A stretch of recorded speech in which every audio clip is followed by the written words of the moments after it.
रायजोआव बयबो मिथियो 17-15 बोसोर जोंहा BJP सलायबोदों। दिनै जों दा धोनस्रि समस्तियाव आंनि फारसे आं जेबो उन्नति जानायखौ नुहुराखै।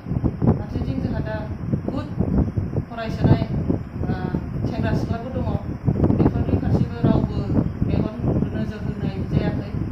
आरो जिबायदि गामिया जेरै गोलैसोनानै दङ दिनैसिमबो बेबायदिनो दङ, जेबो उन्नति डेभेलपमेन्टसो आं नुवाखै।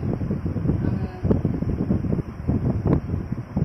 बेखौनो माने आखायाव लानानै बा आं मावलांगोन, आं डेभेलप खालामनो होननानै आङो बे थांखिखौ लानानै आं दिनै राजनिति जोंनि भारतीय जनता पार्टियाव दिनै बिजाथि महरै आङो दावगालांगोन बा नाजानो थाखाय आङो दिनै रायजोनिखौ लानानै बा रायजोनि सहाय सुजुग मोननायाव आं दिनै धोनस्रि समस्तिखौ मावगोन।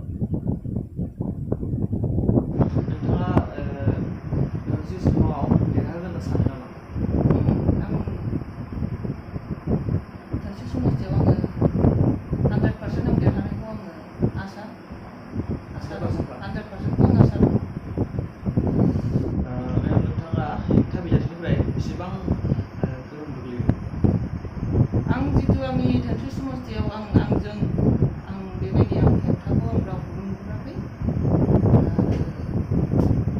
देरहागोन आं सियर। आं सियर आं देरहागोन आरो आंजों रावबो गिमाबो गैया, गोसोआव गैया।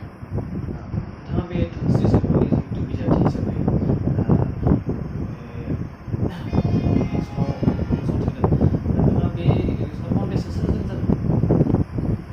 आं बिदि रावफोरखौबो सानाखै। आंनि गोसोआव साननाया आंहा दा इन्डिपेन्डेन्ट दङ, बे जाबाय माबानि मुक्ति दैमारि AIUDनिफ्राय। आं बेजोंनो सानो।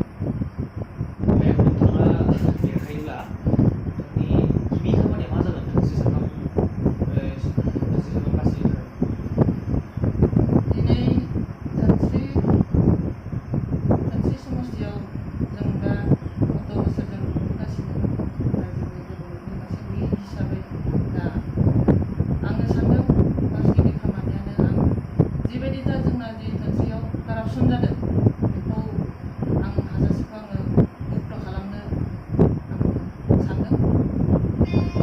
आरो आं कारापसन होननाय बुस्थुखौनो आङो जुदि देरहायोबा आं बेखौ खालामनो बे आंनि दायित्व थागोन। जितु सारा मुलुगनाङैनो COVID-19 जितु कर'ना भाइरास बेफोरो गासै बुहुमनाङैनो गोसारजोबदों। बेनि जाहोनाव जितु सम मथै इलेक्सनाबो जाहैदिया, एप्रिलनि 4 तारिखआवनो जानो गोनांमोन, बेबो जाहैदिया। ओमफ्राय जायनि थाखाय जितु BJPआ फकास खालामबाय, बेबो 27 एप्रिलाव नामसो जोबनानै थांबाय। बे हिसाबै जितु इलेक्सना जायनि जाहोनाव माने COVID-19 जितु प्रब्लेम, बेनि जाहोनाव गभर्नमेन्टआ